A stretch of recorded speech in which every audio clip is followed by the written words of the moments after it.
lilipas din ito. Ikaw at ako, magkasama tayong haharap sa bagong umaga. Paalaala mula sa inyong mga kaibigan sa Radyo Agila.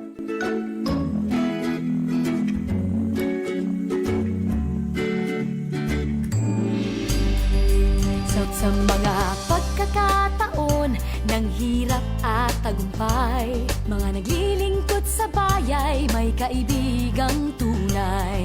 Mapabahay o negosyo o sa iyong minamahal, kayong mga pulis at kawal sa amin lamang sumandal. Amslay ang iyong sandigan, sagot sa iyong pangangailangan. Amslay, may liwanag na ang bukas, dahil naririto ang Amslay para sa'yo. Magtiwala kang di mag-isa, lahat ng iyong minimithi makakamtan mo na. Tuwing may kakulangan o may pinapasan, gaano man kabigat, ika'y aming babantayan. Amslay ang iyong sandigan.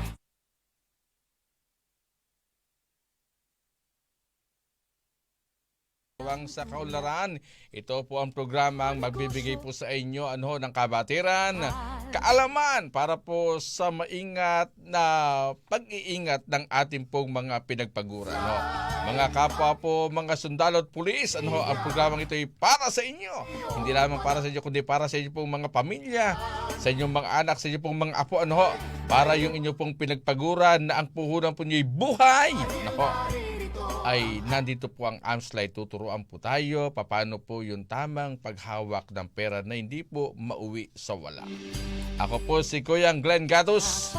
Of course, kasama po natin si Sir Mon Desperos, Marketing Intelligence Officer po ng Amslay. Sir Mon, magandang hapon. Welcome sa programang Amslay, katuwang sa Kaunlaran. Magandang hapon, Kuya Glenn, at sa ating mga tagapakinig ng Radyo Agila.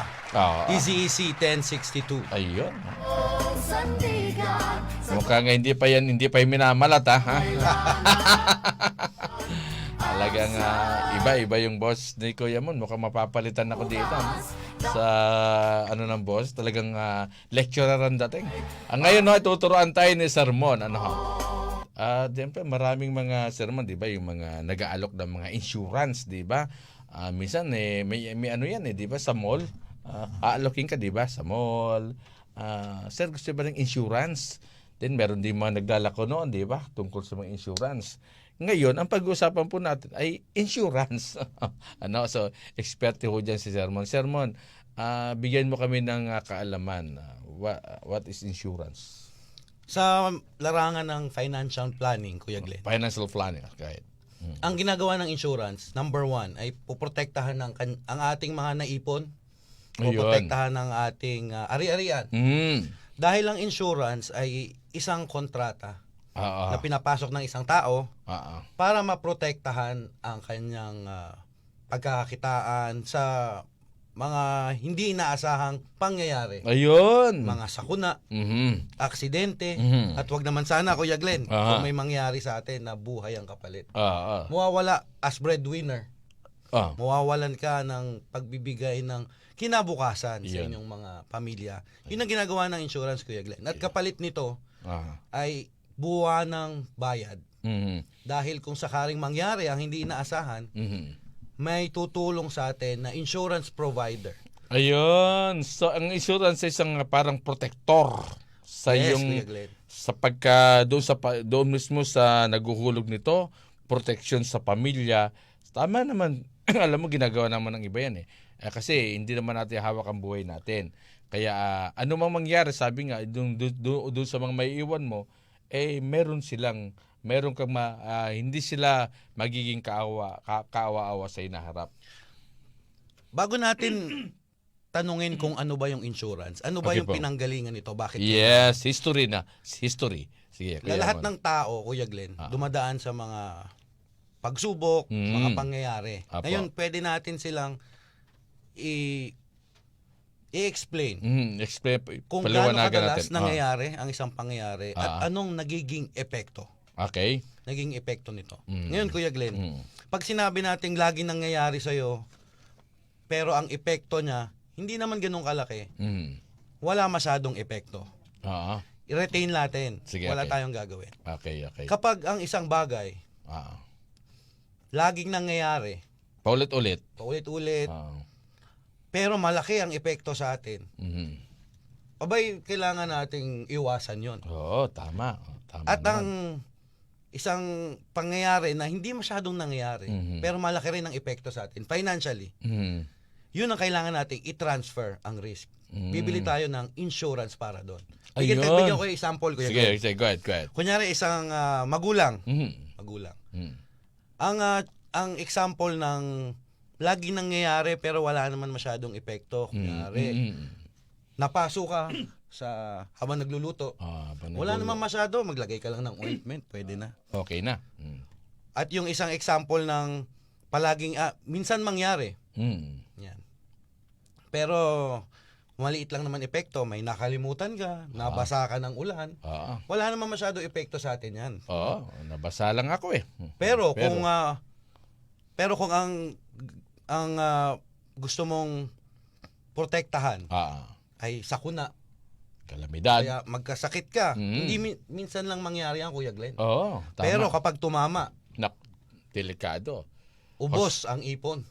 Lalo na kapag yung minsan ka lang magkasakit, pero nalaman mo cancer pala. Yun, Ubos Kuya ang Glenn. ipon, di ba? Stage 4 na. Kalimbawa lang yung sakit, bihira lang dumating, pero nung tinamaan ka, grabe na pala. Sa mahal ng Pagpapahospital. pagpapagamot, lahat ng gamot, bilihin, lahat tumataas. Tama. At sigurado ko, karamihan ng mga Pilipino or mga Pilipinong nagtatrabaho na may sweldo buwan-buwan, hindi na kayang suportahan ang mahabang gamutan, lalo kung may mangyari sa kanila na hindi na kayang kumita ng pera. Yan ang pinoprotektahan ng insurance. Ayun, di ba maraming uri ng insurance? Maraming uri ng insurance, Kuya Glenn. Tama. Number 1, health insurance. Yun, health insurance. Ako meron nito, Kuya Glenn. Nung huli, nagpa-hospital kami. Wala akong binayaran. Very good, no? Dahil meron akong health insurance. Ayun. So, maganda po na meron tayong health insurance kasi kagaya na sa... pero kung wala kang insurance, magkano dapat inabot? Bay ha, 100,000. Kuya Kita Glenn. nyo na.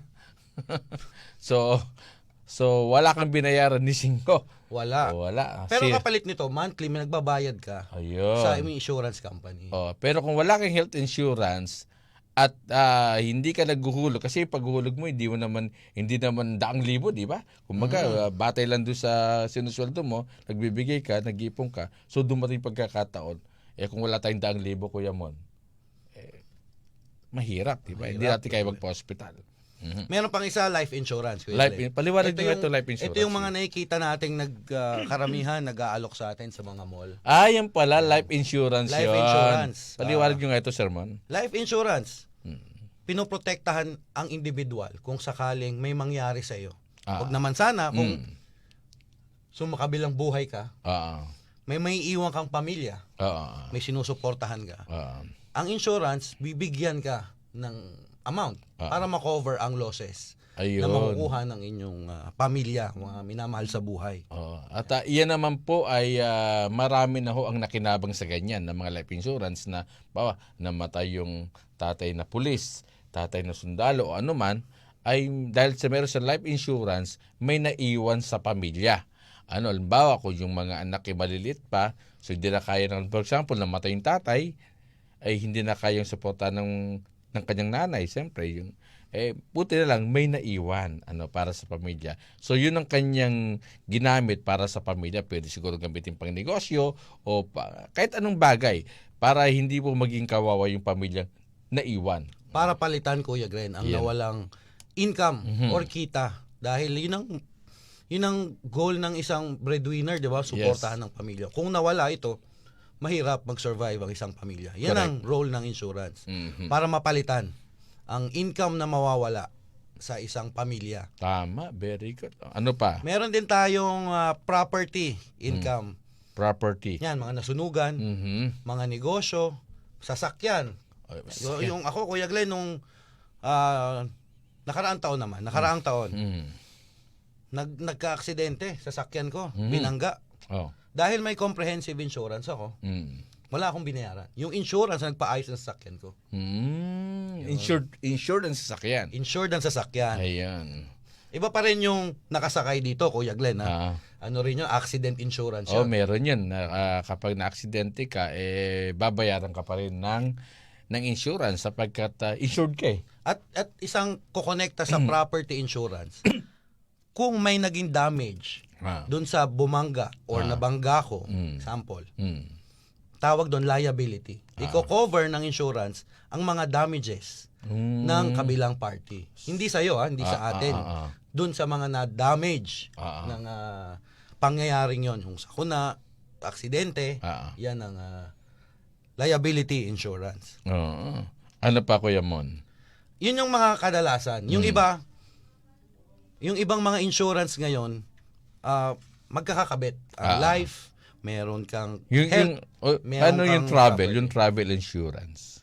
Travel insurance, para din siyang life Life din siya. accident. Okay. So, ang kino-cover lang niya, dahil nagta-travel ka, ano ang usual ng pwedeng mangyari sa'yo? Ayun, tama. Accident, pwede kung bangga, nahulog kayo sa bangin, may nawala sa gamit mo. May nawala. So, ito yung kainaman ng insurance, no? Kaya lang yung iba kapag inaalak, nako, ayoko yan. Pero, kapag po, yung isang kumpanya, ay talagang yun po ay kilalang-kilala na pagdating sa insurance, huwag kayong mangamba, huwag kayong matakot. Diba, Correct, Kuya Glenn. Sapagkat hiwaway tayo sa tama, di ba? Huwag kayong yung mga insurance na fly by night na kunwari mayroong insurance, yung pala hindi mo wala silang opisina, hindi mo wala kung saan sila, bigla lang kukunin ng pera mo, bigla lang nawala. So dapat magiging matalino din, Kuya Meron Man. tayong insurance commission, Kuya Glenn. Ayun, correct. Para mag-regulate ng mga insurance companies na nagbibigay ng insurance sa mga Pilipino. So doon natin ma-check kung credible ba ang ating kukuha ng insurance. Tsaka kung legit ba itong nasabing company ito na nag-aalok sa inyo. So siyempre, maganda yung tayo pinagsusuri din para matyak din po natin yung pera pinaghirapan natin at yung ibibigay natin sa insurance, yung monthly nating inuhulog ay hindi ho mauwi sa wala. Ito, paano daw po ba gumagana yung insurance, Kuya Mon? Gumagana yung insurance dahil tayo, kung may mangyari sa atin, hindi natin kayang bayaran ang mga mawawala sa atin. Dahil malaki. Medical, kung sa buhay, aksidente, malaki ang gagastusin. Ang ginagawa ng insurance company, iipunin lahat ng mga monthly na binabayad at dun kukuha ng pangbigay, benepisyo sa mga magkakaroon ng unfortunate events or pangyayaring magkakaroon ng damages. Yun ang ginagawa ng insurance. Kumbaga, tinatransfer ng tao yung risk na magbayad siya ng malaki sa insurance provider. Okay. Yun ang ginagawa ng insurance. Para maprotektahan dahil ang goal ng isang Pilipino ay magkaroon ng magandang future. Umunlad ang buhay. Kung dahil sa isang sakuna, mabubura lahat yon. Mahirap naman yun, Kuya Glenn. Okay. Lahat ng inipon mo, pinaghirapan, pinundar mo. Oo. Pwedeng mawala. Nauwi sa wala, no? Isang pitik lang. Sa iglap, nauwi sa wala, no? Kumbaga, mahaba yung puhunan. Sabi ko, hindi lang panahon ng pinuhunan mo, buhay eh. Tapos, bigla lang ding nawala, sermon. Dugot pawis, lalo sa mga sundalo at pulis, paghihirapan mo ng matagal. At ang sundalo at pulis, di ba? Lapitin ng mga unfortunate events at mga sakuna dahil sa kanilang tungkulin sa bayan. Yun nga, kapag ikay pulis at sundalo, asahan mo na lagi kang nasa bingit ng kamatayan, di ba? Minsan nga naglalakad ka lang nakiniforme ka lang sundalo at saka pulis bigla kang binaril. Yung pala, meron pala dun isang holdupper o kidnapper na hinahabol. Akala nila, kung nakiniforme ka, akala hinahabol mo rin siya. bigla ka lang binaril. So delikado, kaya napakaganda na yung sundalo at pulis, yung inyo pong pinagpaguran ay may lagay po sa tama, Kuya Mon. Alam mo, Kuya Glenn, itong topic natin, insurance, pinost namin sa aming social media accounts. Medyo hot topic. Maraming nagko-comment. Maraming interesado. Maraming gustong magtanong. Yes. At nababanggit din, ang insurance ba para sa mayaman lang? O yun nga wala akong pera wala nga akong pambili ng bigas, wala nga akong pambili, kulang pa Sige nga, Kuya Kasi Mon. kadalasan, di ba, may message tayo ng mga kaibigan, dami pa naman nag-aalok ngayon. Insurance, titingnan natin, malaki rin yung kailangan mong bayaran. Pero kung babalikan natin ang konsepto na ang insurance ay pinoprotektahan ng isang individual o isang Pilipino sa mga sakuna o mga pangyayari, magkakaroon tayo ng malaking pagkatalo o pagkawala ng ari-arian o ating ipon. Ang insurance hindi para sa mayaman. Lahat tayo nagkakasakit, Kuya Glenn. Walang mayaman, mahirap, bata, matanda, ang sakit walang pinipiling lugar, walang pinipiling panahon at walang pinipiling kasarian. Walang pinipili, ang aksidente rin. Tama. Kaya mahal man ang ibang insurance, lahat kailangan magkaroon ng protection. Yun. In what form? Yes. Meron naman tayo mga maliliit na programang pwede magprotekta sa atin. Hindi yung mga nakikita natin sa mga nag-aalok sa atin ng yung inaalok kasi ngayon, Kuya Glenn. Combination siya ng life, health, property, may investment pa. Kaya maganda yung offer, pero malaki rin yung ang monthly premium kung tawagin. Pero meron naman kung tayo ay may negosyo. May maliit na negosyo, si sundalo o pulis, may maliit na negosyo, pwede natin siyang i-insure. Tama. Dahil hindi natin masasabi, pwedeng magkaroon ng aksidente, magkaroon ng sakuna, bagyo, kalamidad, pwede natin siyang protektahan. Maganda, no? So, dito, hindi pinag-uusapan dito kung mayaman at mahirap ka. Ang pinag-uusapan dito, kailangan magkaroon tayo ng protection sa sarili natin sa pamamagitan po ng insurance. Kaya ito yung tinatalakay po dito po ni Sermon. Mahalaga, sinasabi nga niya, marami ang nagko-comment, marami yung nagre-react regarding sa insurance. Ito po, pinapaliwanag po niya sa inyo, punto por punto, kung gaano po kainam yung insurance. So, hindi lang pala para sa mayaman to, ito'y para sa ating lahat na tayo proteksyonan. Hindi dahil gusto mo lang protektahan, Kuya Glenn, yung kung ano mangyayari sa'yo. Gaano ba kamahal yung pamilyang maiiwanan mo? Yung magkakaroon ng dadaan sa paghihirap dahil sa isang pangyayari na mawawalan ka ng ari-arian, ng ipon, or yung kinabukasan mawawala kasi sa isang iglap. Sabi nga natin, gaano na ba karami, di ba? Na maraming pera yan Maraming pera nung buhay ang tatay at nanay niya, mayaman mga yan. Kaya lang nung namatay, naghirap. Bakit? Hindi nabigyan ng hindi napagandaan. Nung tinignan, wala kayong insurance. Wala, sayang yung pera nyo. Marami din yan sa education. Education, di ba? Sayang nga, di ba? Pero ito, kung walang insurance nga, ano ba ang mangyayari kung walang insurance ng isang tao, Kuya Mon? Sa totoo naman, pwede naman walang insurance. Oo naman, Pero, ang tatandaan natin, kung wala kang insurance, hindi ka protektado sa kung ano mang mangyayari. At anong magiging resulta nito? Malaking ang kailangan mong ipundar para lang masolusyonan ang sakuna, aksidente, or mga pangyayaring merong kinalaman sa ating kalusugan. Ito ay isang konsepto ng financial planning, kumbaga. Ayun, natalakay natin, di ba, Kuya Glenn? Budgeting. Mag-invest ka. Maghihirap ka ng matagal, pero mawawala ng isang iglap. Napakasakit nun. Yun ang kalagaan ng insurance. At para sa naghihirap, para sa kaunlaran, sa kinabukasan ng kanilang mga pamilya, kaya bang matiis na mawawala ng isang iglap? Yun ang mangyayari kung wala kang insurance. Pero hindi naman lahat, Kuya Glenn, kailangan mong i-insure. Ayun. Kailangan doon lang kung saan lang, kung saan lang talagang importante na paglaanan mo yung perang pinaghirapan mo. Kasi kung mauuwi lang sa wala yung pinagpaguran mo, na hindi wala ka malang insurance kahit malang ano, napakahirap. Tayo lang 'di ba, Kuya Mon, 'di ba? Halimbawa, kung hindi ka malang nag-iipon, 'di ba? Halimbawa, pagkasweldo mo, bili dito, bili doon, 'di ba? Kumbaga, hindi ka malang marunong magsubi. Meaning hindi ka malang marunong talaga mag-ipon ng pera mo. Sa panahon na pangailangan mo, wala na. 'Di ba? Ubos, 'di ba? Ubos, 'di ba? Wala. Yung pala sa panahon kailangan mo, wala na. Pambili ng gamot or anuman sa mga bagay na kailangan na natin. Kaya ngayon, ang tanong ko Yamon, yung mga kababayan nating sundalo at pulis, bakit mahalaga na sila'y meron pong insurance?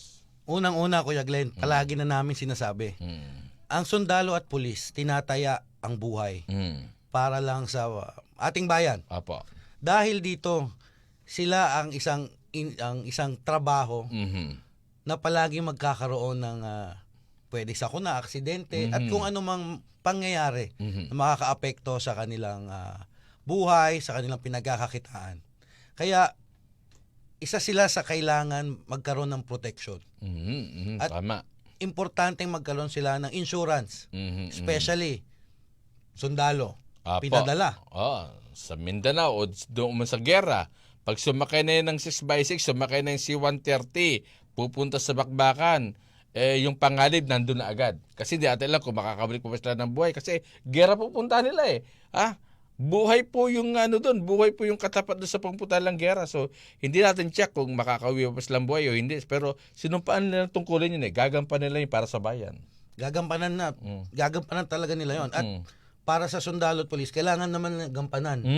Yung pagiging breadwinner, pagsuporta sa kanilang pamilya. At isang paraan para makapagbigay ng protection, assurance, ay magkaroon ng insurance. Para hindi nag-aalala ang sundalo at pulis. Kasi iniisip mo, baka may mangyari sa'yo. Paano na ang pamilya ko? Oo, paano na? Kapag may nangyari, sa akin lang ito, umaasa.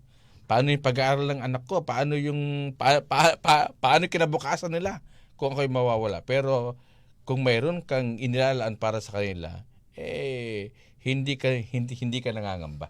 Tama, Kuya Glenn. Kaya sa AMSLAY, may kaming ino-offer na mutual benefit fund. Ayun, very good. 50 pesos. Ba? Magko-contribute for 5 years. Meron siyang death benefit. Kung sakaling, wag naman sana, may mangyari sa ating sundalo at pulis. 50 pesos. 50 pesos, Kuya Glenn. Yung iba kung mag-load, 300, di ba? 50 pesos, ano pa, di ba? Kung kumain, magkano pa, di ba? Tapos, hindi pa naman, wala namang sustansya sa katawan ng kinakain. Sakit lang yung naidudulot, di ba? 50 pesos, siguro, hindi naman yung mabigat sa atin. Meron din kami, Kuya Glenn, bawat miyembro protektado. Ayun. 100 pesos naman, ang binibigay nito ay health benefits kung Health sakaling benefits. ma-hospital ang ating kapulisan at kasundaluhan. So, yun ang ino-offer ng AMSLAY. Ito lang ay mga insurance. Ang AMSLAY po, hindi insurance company po. Hindi Meron po kaming partner na mga insurance provider. Ayun. Dahil ang sundalo at pulis na aming miyembro ay madalas mayroong panganib sa buhay. Correct. At malaking tsansa magkakaroon sila ng health-related issues. Kaya nagbibigay kami ng benepisyo para sa kanila. Sa tulad ng MBF, Mutual Benefit Fund, at BMP. Ayun. Bawat miyembro, protektado. Matindi. Ano pa? Yun ang insurance na ino-offer namin, Kuya Glenn. At lahat ng mga binabayad ng AMSLA, binabayad ng aming miyembro, kung nag-loan man, may nangyari sa kanila, binabalik po namin ang kanilang mga binayad. Dahil covered din po ito ng insurance. Yung nga, credit redemption insurance po ang tawag dito. Pero binabalik po namin ang kanilang binayad kung sakaling sila ay umutang at may nangyari po sa kanila. Okay.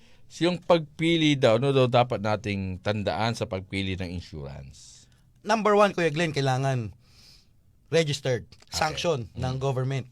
Insurance Commission, kailangan registered. Dahil may regulation tayo dyan, Kuya Glenn.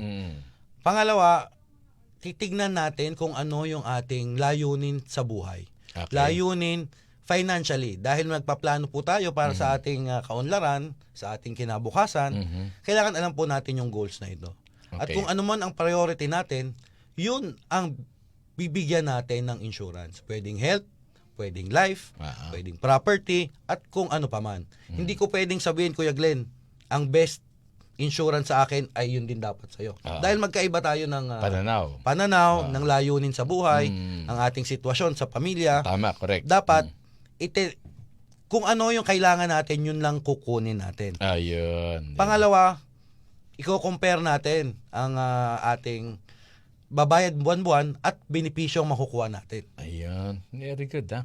So, yan ang mga natin, yan ang mga pinag-usapan natin regarding dito sa insurance, At Mayroon pang isa, Kuya Glenn, ang pinaka-importante sa lahat, kung may nag-alok sa inyo, maghanap pa kayo ng iba. Ayun. Mag-compare po tayo. Ayun, tama. Wag kumbaga wala pong mahirap kung ikaw mag-second opinion, ika nga sa doktor, di ba? Kapag nagpagamot ka, nagpa-check up ka, sinabi sa doktor ganito, mag-second opinion ka. Ganon din sa insurance, di ba? Yes, Kuya Glenn. May nag-alok si insurance A, ba't hindi mo subukan si insurance B and C and D? Baka kung wala kay A, nandun sa B yung sinasabi mo kanina, yung kailangan mo lang insurance. Meron kasing iba, ang insurance agent.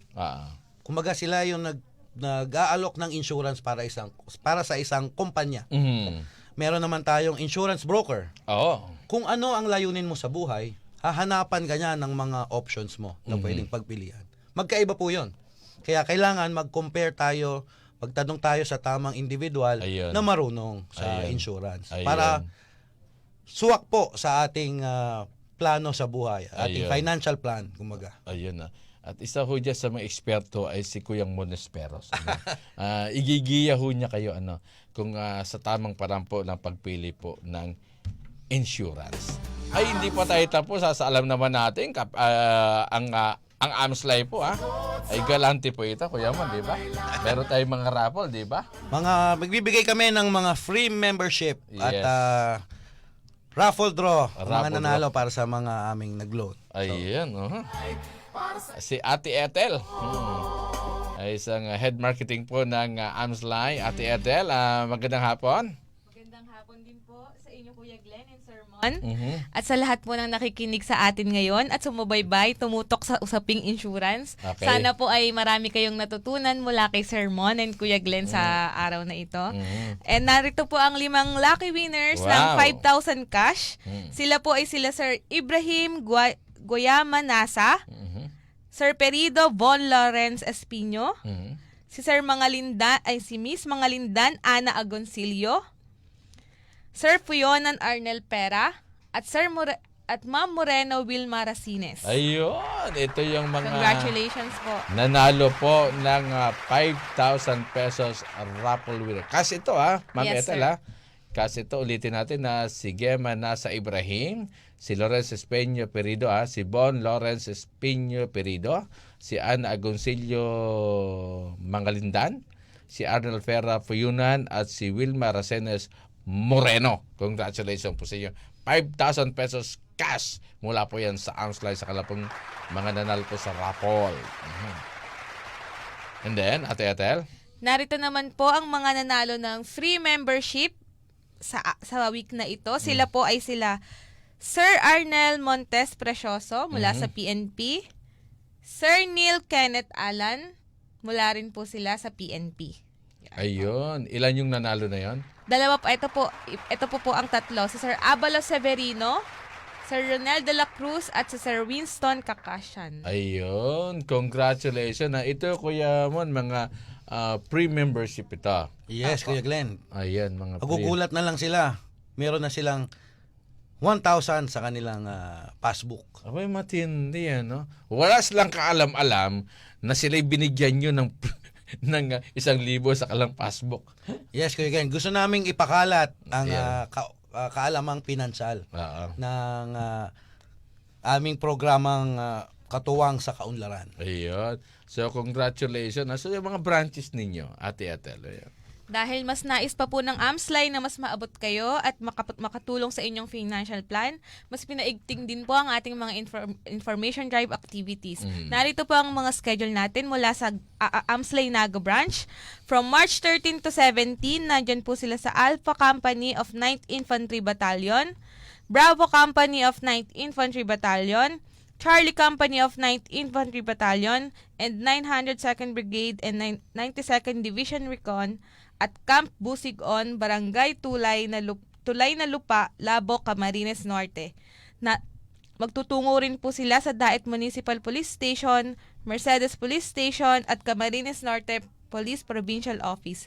Sa Isabela Branch naman po, mula March 13 to 17 ay meron din po silang information drive activity sa Kalinga Provincial Police Office, Cagayan Provincial Police Office, Tuguegarao City Police Office, Solana Police Station, Enrile Police Station, Santo Niño Police Station, Piat Police Station, and Rizal Police Station. At panghuli po, ang ating Lipa Branch po, mula March 13 din po hanggang 17, ay mag-iikot po sila sa Oriental Mindoro area. Ayun.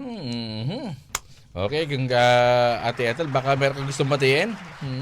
Magandang araw po sa lahat ng mga nakikinig muli, lalo na po dyan sa BOD, sa operations, at sa aking pamilya na nakikinig po sa aming bahay. Ayun. Okay. Teka, meron kang tinext sa akin, Ate, sino yung tinext sa akin ni, Sermon, baka meron kang gustong batiin. Go ahead. Huling announcement lang para sa mga member ng AMSLay na nakikinig. Sa mga merong claims, insurance, magpunta lang po lamang sa aming official Facebook page. May kita po kayong claim form po doon para malaman po namin ang inyong inquiry at kami po ang magbibigay nito sa aming claims department. Ayun, okay. Baka meron kayong gustong batay sa mga nakikinig o birthday. Ako, binabati ko Sige lang po, ang aking asawa. Ayun, Get well soon, Dr. Rayan Esperos. Ayun ha.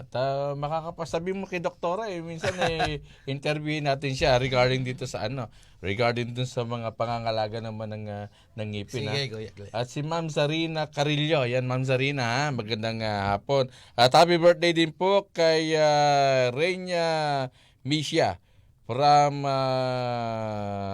Dultra family, At lagi nakikinig sa atin yan, pag galing yan kay Ate Bel. At happy birthday kay Reina Misia from Mary Dultra. Ayan na. Ate Ethel, baka meron ka pa gustong batiin. Go ahead. Lang po, okay na po. Okay. Sermon?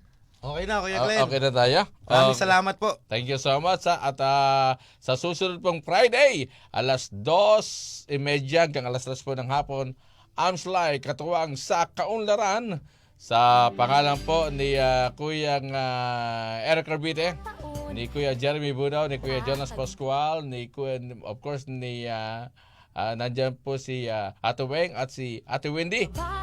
Ako po si Kuya Glenn Gatos. Muli tayo magkakarinigan sa Friday, 2:30 hanggang alas 3 po ng hapon. AMSLay, katuwang sa Kaunlaran. Susunod na po ang Be Brighter. Happy weekend! Bye-bye po, bye-bye!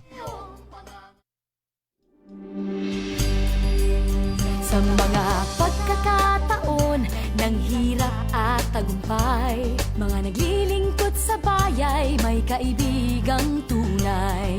Mapabahay o negosyo o sa iyong minamahal, kayong mga pulis at kawal sa amin lamang sumandal. AMSLay, ang iyong sandigan, sagot sa